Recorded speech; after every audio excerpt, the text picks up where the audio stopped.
अब खबर देश की संसद से, जहां गुरुवार को राज्यसभा सांसद राघव चड्ढा अपने पुराने फॉर्म में दिखाई पड़े। राघव चड्ढा ने डॉक्टर और लैब्स के बीच चलने वाले गठजोड़ पर गंभीर सवाल खड़े किए। पूरी खबर देखिए इस रिपोर्ट में। सर, मैं बात कर रहा हूँ रेफरल इंसेंटिव और कट मनी अरेंजमेंट की, जो कुछ डॉक्टर्स और कुछ डायग्नोस्टिक सेंटर के बीच में चल रहा है। और ये एक इनफॉर्मल अरेंजमेंट बन चुका है। आपको ट्रीट करने के लिए नहीं, आपको रेफर करने के लिए सिर्फ डॉक्टर की जेब में 3000 रुपए डाला जाता है। सेट कमीशन रेट है, डेडिकेटेड एजेंट है, एक पैरेलल इंसेंटिव इकोनॉमी है सर। सोफिस्टिकेटेड भाषा में इसे डॉक्टर का रेफरल कमीशन और डायग्नोस्टिक सेंटर के खातों में इसे मार्केटिंग एक्सपेंस के तौर पर लिखा जाता है। आम जनता और युवाओं से जुड़े मुद्दों को लगातार संसद में उठाने वाले राज्यसभा सांसद राघव चड्ढा ने गुरुवार को भी जनहित से जुड़े एक अहम विषय पर अपनी बात रखी।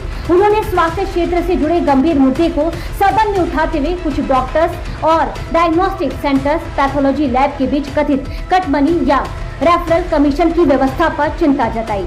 राघव चड्ढा ने कहा कि ऐसी अनौपचारिक व्यवस्था का सीधा असर मरीजों पर पड़ता है और इसका आर्थिक बोझ आखिरकार आम लोगों को उठाना पड़ता है।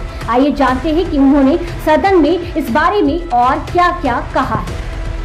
राघव चड्ढा ने आरोप लगाया है कि डायग्नोस्टिक सेंटर अपने खातों में इन भुगतानों को मार्केटिंग एक्सपेंस बताते हैं, जबकि डॉक्टर इसे रेफरल कमीशन के रूप में दर्ज करते हैं। लेकिन वास्तविकता यही है कि इसकी पूरी कीमत मरीज के बिल में जोड़ दी जाती है। उन्होंने कहा कि इस तरह की व्यवस्था के कारण चिकित्सा खर्च 15 से 20% तक बढ़ सकता है और इससे गैर जरूरी जांच और जरूरत से ज्यादा रेफरल को बढ़ावा मिल रहा है। उन्होंने कहा कि परिष्कृत भाषा में इसे डॉक्टर रेफरल कमीशन कहा जाता है, लेकिन इसका बोझ डायग्नोस्टिक सेंटर नहीं बल्कि मरीज उठाता है। राघव चड्ढा ने मरीजों से मेडिकल जाँच कराने से पहले ऐसे रेड फ्लैग को लेकर सतर्क रहने की अपील की है।